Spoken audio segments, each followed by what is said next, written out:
لیکن ہم اپنے ماحول معاشرے میں دیکھتے ہیں بعض بدبخت بد نصیب لوگ علماء کو نفرت کی نگاہ سے دیکھتے ہیں، علماء کو حقارت کی نگاہ سے دیکھتے ہیں، علماء سے بغض رکھتے ہیں۔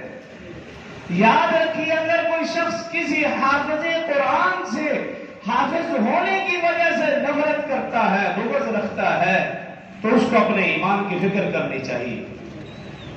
اگر کوئی شخص کسی قاری قرآن سے اس کے قاری ہونے کی وجہ سے نفرت کرتا ہے، اس کو اپنے ایمان کی فکر کرنی چاہیے۔